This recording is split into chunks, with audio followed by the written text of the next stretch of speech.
Good afternoon and welcome to our tardive dyskinesia video.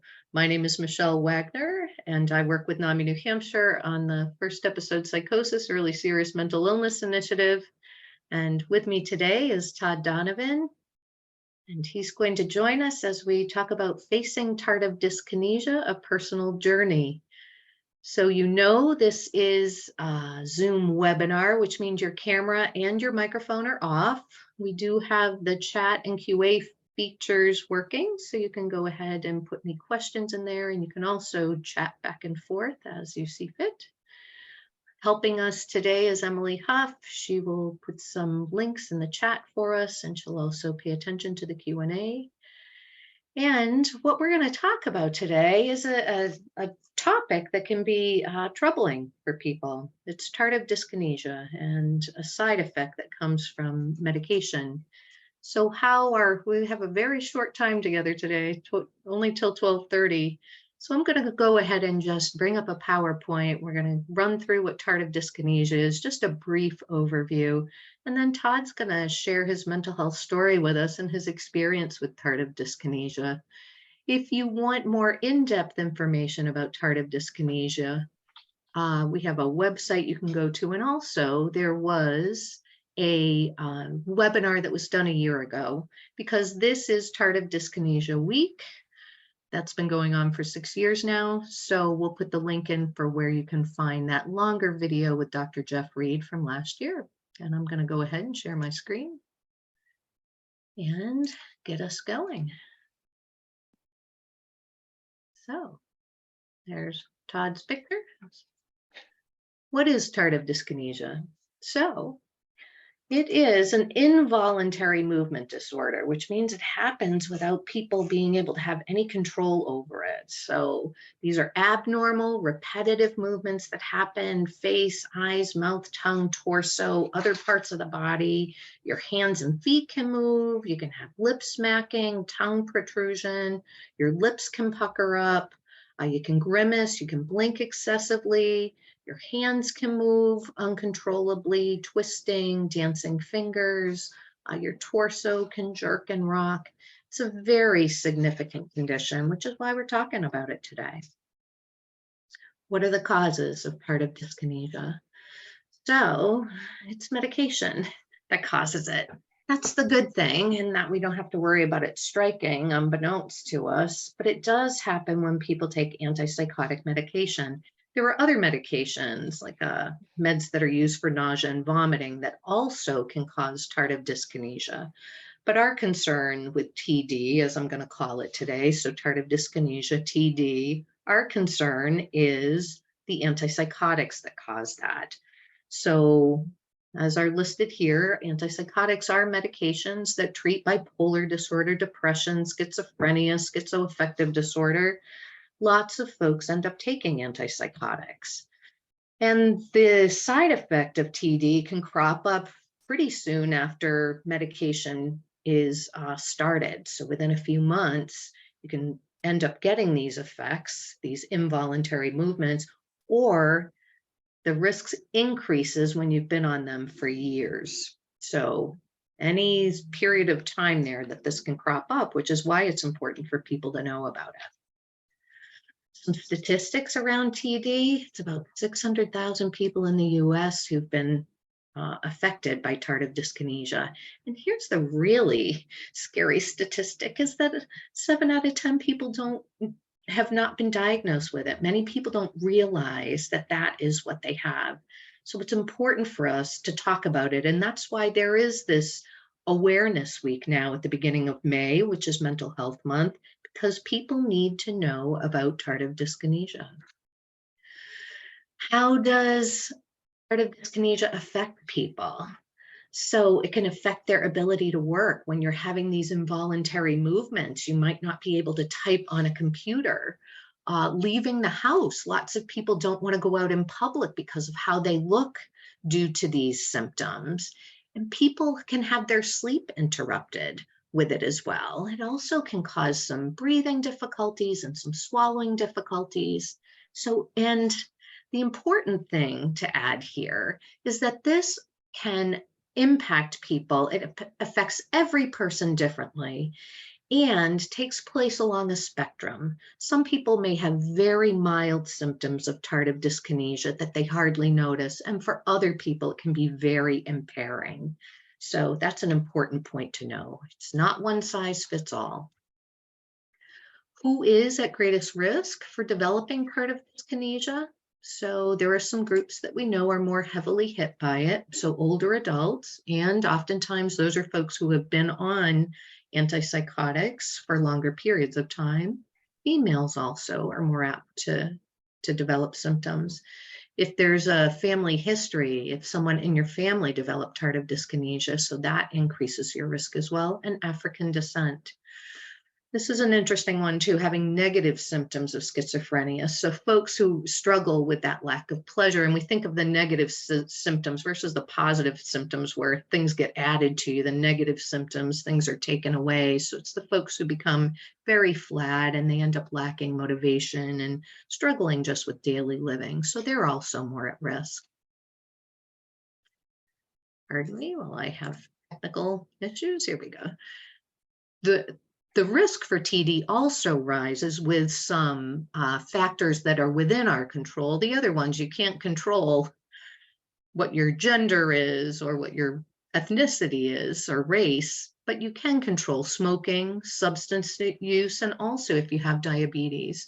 So thinking about this, giving up those substances that might increase your risk for tardive dyskinesia is very important. How do you recognize signs of tardive dyskinesia, and why is it important to recognize them? Well, we know that if you identify it and you figure out treatment early on, it's going to lessen the severity of it. And how do they determine tardive dyskinesia? So that needs to be done by a doctor or a nurse practitioner. And with mental health treatment, routine screenings are done within our community mental health centers. It's called the AIMS test that they give. And that is, oh my gosh, I just lost my acronym. Involuntary movement screening. Yes, automatic involuntary. Yeah, somebody's going to put that in the chat for me, I know, because I've just blanked on what that is. And I've done it in the past as a nurse, pardon me. My humanity coming through. Abnormal, it was listed right there. Abnormal involuntary movement scale. So what do we have for takeaways for you? We're going to talk about these a little bit after Todd shares his story with us, because we want people to know the risks before they get onto medication, and to make sure you talk with your doctor or clinician if you notice any symptoms starting up, whether you're the patient who might be experiencing them or you're a family member observing, as I am. I have 2 loved ones who take antipsychotic medication, and I watch them. And at a couple of points in time, I have asked one of my sons to please speak with his practitioner, his doctor, about his movements that I was noticing. Also avoid that smoking and substance use, because that's within people's control. Folks can exercise to manage those symptoms and help with blood sugar, and decide whether the benefits outweigh the risks. What we know about treatment of PD is making sure you get that doctor right away. As we said, sometimes people will want to discontinue the medication. Todd's going to talk a little more about that, and or there are medications that they have now that can help treat tardive dyskinesia. So with that, I'm going to stop sharing my screen and I'm going to turn it over to you, Todd, because we want to hear your story. Thank you, Michelle. You can hear me okay? Yeah, I can hear you great. Outstanding. I appreciate it. I want to thank you for the platform, and also I want to thank everyone at NAMI. I see some NAMI folks on the call. And I also want to say hi to Kyle Levesque, who's a friend of mine who's on here. So I appreciate you, Kyle. I hope you're at work and sharing it with your coworkers.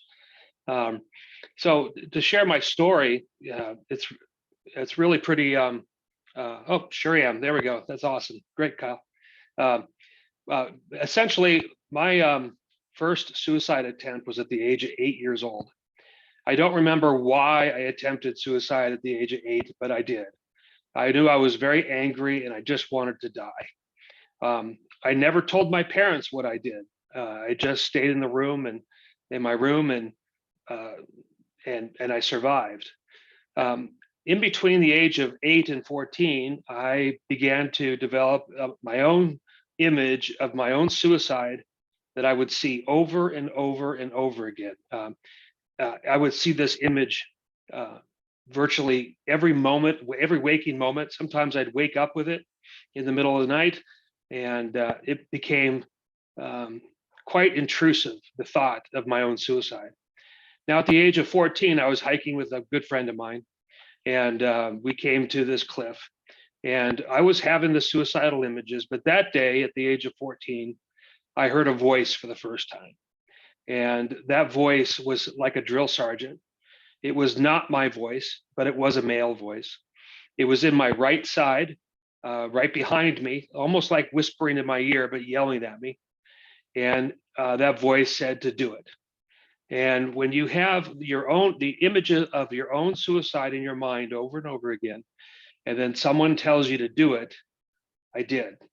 I did survive that attempt. I did have scars on the back of my head. I fractured a few ribs from that fall, but I did survive that attempt. But no one knew that I had attempted suicide. Everyone thought that I had just slipped near the edge of this drop off, and that I was going to be okay. Between the age of 14 and 18, things didn't get any better for me. In fact, they got worse. And at the age of 18, I attempted suicide again, except this time it was a very lethal means of suicide. And I wound up being found by a police officer before my attempt. And he got me into the hospital, and I was hospitalized for the very first time in my life at the age of 18, very young 18. I remember it was in the fall, and it was in the fall of '88 when I graduated high school in Merrimack, New Hampshire. So that's where I was prescribed. I was diagnosed with major depression and with psychotic episodes. Now, those psychotic episodes are the voice that I would hear. And I heard that voice from the age of 14 to 18 pretty constantly, at least twice a week. I would hear that voice. So I was prescribed an antidepressant and an antipsychotic. And that was the first time I'd ever been on medication before.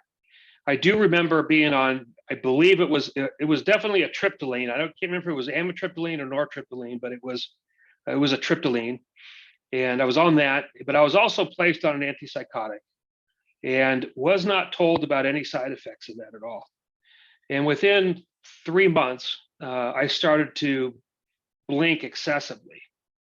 And I started to wrinkle my nose and my lips. And my psychiatrist that I was seeing had actually noticed that and immediately stopped my medication regimen that I was on. He didn't really talk about TD until he didn't talk about TD at all. He just said hopefully they'll go away, and none of those problems went away. So I developed blinking. I have to blink quite excessively. I have to curl my lips, which I do quite a bit. And then I have to do some things with my hands up against my hip. I usually have to bang my hip or my thigh. And it wasn't until I was in my 30s that a doctor said, you have tardive dyskinesia. I had never experienced that before. I'd never heard of that before. But I had learned to live with it as best as I could. Between the age of 18, my first hospitalization, and the age of 44, I have been hospitalized 6 times. I've been on 11 different medications and numerous iterations of those medications, and nothing worked. In 2008, I went through a trial of electroconvulsive therapy, ECT, and that did not work for me at all. In fact, I lost 3 months of memory. Now, ECT does work for a lot of people, but it did not work for me at all. So I just scratched that off the list of things to try.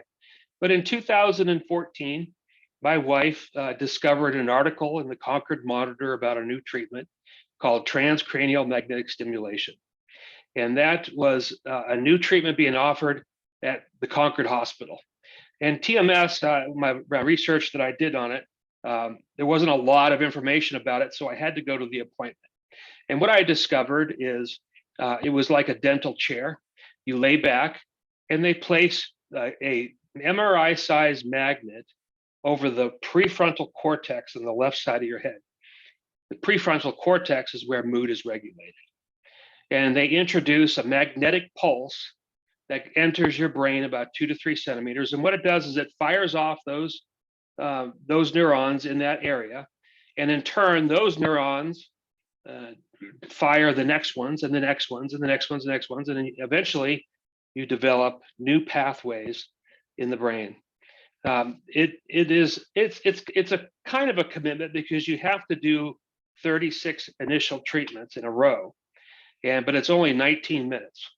And you get to drive yourself to the appointment. You get to drive yourself back from the appointment. There's no anesthesia. It's just 3,000 pulses over a 19-minute period. And on session 22, I went to bed that evening, and I woke up at ready to do session number 23.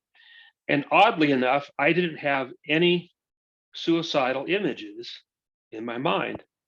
And that was pretty new to me. I'd never experienced that before. But what was even stranger is I didn't hear the voice.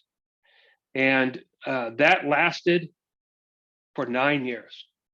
I have not had the troubles that I have had all my life in the past 9 years. I do know that was in November. I don't remember what date it was, but I consider myself to be in remission from depression from session 22 and sometime in November, because I discovered colors for the first time. I'd never seen the New England leaves before. It was an amazing thing. Music, I was introduced to many different types of music, and I just was blown away by music. I never listened to music as a teenager. Never listened to it at all. And now my wife and I travel to New York City to see musicals a dozen times a year. It's usually a day trip or a night trip. It's a long day. It's a 21-hour day, but it's worth every hour we spend either in the car or walking New York City, because music is an important part of my life now. It saved my marriage. It saved my career. It saved my life. And what I want people to take away from it is that you can't give up. You just can't give up. There is a treatment around the corner for you. Treatment does work. I'm living proof of it. And I really want to encourage you that no matter what you go through, whether it is tardive dyskinesia associated with the medications that you took, or if it's major depression, if you do the math, 1 in 5 of us have some type of mood disorder. And just looking at the 11 participants and 3 panelists, excluding me, so 2 panelists, have some type of mood disorder that they're dealing with. And I'm here to tell you that don't give up.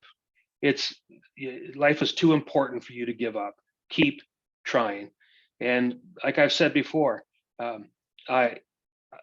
treatment works. I'm living proof.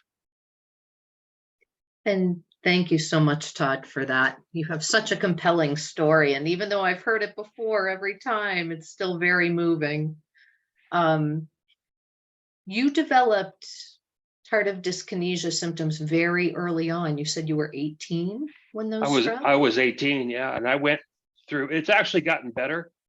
But when I say it got better over maybe a 6 or 7 month time frame when I was 18, when we first discovered it, when I stopped taking the antipsychotic medication.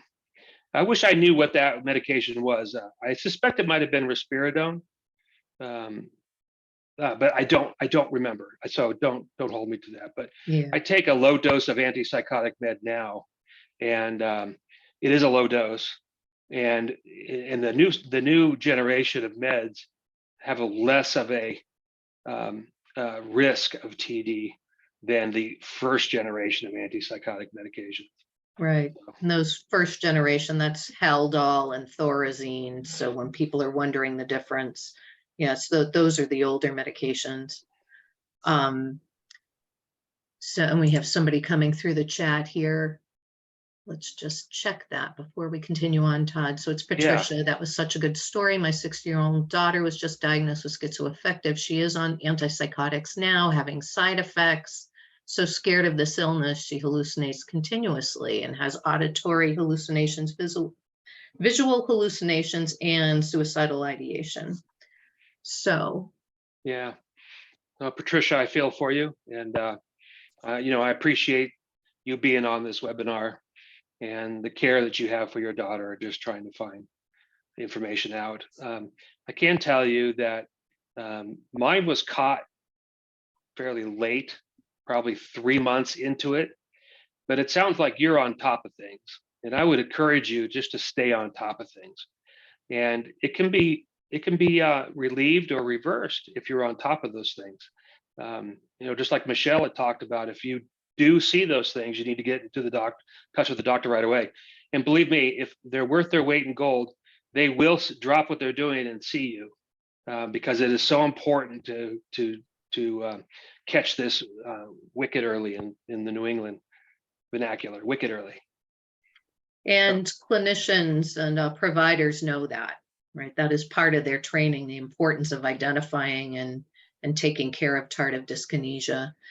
And I did just want to speak to that too, Patricia, because I have, as I said, 2 sons who are taking antipsychotic medication, and my oldest is diagnosed also with schizoaffective disorder. And just what I have done over the years is just keep an eye on them, keep an eye on them both. And I try not to be paranoid about it. I feel like it's hard enough to have people that we love diagnosed with these very significant illnesses, and then to have to worry about the medications as well. It's like insult to injury. And in the same respect, as Todd was talking about, he does still take a low dose antipsychotic because for some people, they cannot live without the medication. Life is not worth living without the medication. For some people, it takes down the voices that otherwise are so intrusive and debilitating that they can't continue on with them. So it really becomes a juggle of risk benefit. What's most important?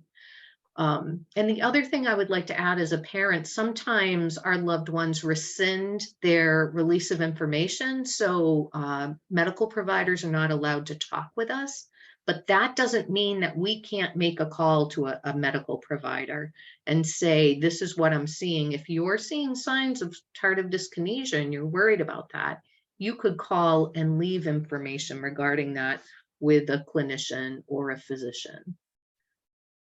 And there are people who are grateful for your story. Lindsay says, Todd, after your doctor discontinued your medication at 18, how long were you off of them? Good question. I didn't take an antipsychotic for years. I had that voice and that image. The medications never worked for me. It wasn't until TMS that I actually got relief from depression. And, I know that I have a chronic illness now, and I treat it like a chronic illness, like diabetes or seizure disorder. I have a toolbox, which includes a psychologist, my regular doctor, my psychiatrist. I have 2 low dose medications that I'm taking, and I do 1 TMS appointment every 6 weeks, whether I need it or not. I just go to the appointment and take care of business. It keeps me super high functioning. When I say high functioning, I just cannot believe the difference. And for me, TMS was instantaneous. Session 22. It's really amazing, what it does. But I do have the toolkit, and I have my family to watch out for me. That's part of my toolkit. So I'm very glad to hear that you are your daughter's best advocate. Yeah. Keep it up. That is huge. That is definitely huge. And I see that Emily put the Onward NH link in the chat. So that is on that education page is where you'll find the last year's tardive dyskinesia webinar with Dr. Reed. That's very lengthy. It will give you lots of science behind it. And Emily, I think you can put all of those other links probably in the chat now, because we only have about 4 minutes left. We do have an evaluation after today's event, so that link will be in the chat. And also you'll get an email after in the next day or two that has that link in it too. If you need a certificate of attendance for joining us today, that will automatically come after you fill out the evaluation. Todd, just thinking about people who have not had as good a course as you. I met a man, I've traveled around the state and gone to visit all of the peer support agencies around the state. And I think of a gentleman that I met up in Littleton who said he had not received what they would call informed consent before he took the medication, which it sounds like your doctor didn't tell you about either before. Yeah, they don't always tell you the side effects. They give it. Yeah, I think now we're better at least about handing a printout. But he wasn't aware of the side effects and he came off the medication because he developed tardive dyskinesia and the symptoms haven't gone away. And he said if he had his life to live over, he would never have taken that medication.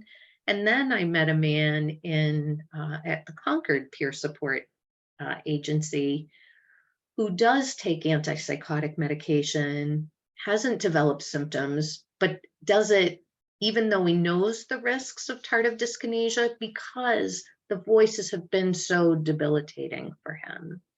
And so he couldn't function in the world if he wasn't taking the medication, even though he knows the risk is there. So any words of wisdom beyond what you've already shared? We know some people are impacted, some people aren't. It's kind of like spinning a roulette wheel. Am I going to get it? Am I not going to get it? There are risks for you going forward, right? You're taking an antipsychotic. What is your take on why you continue to take it? Well, I want to live life as full as I can.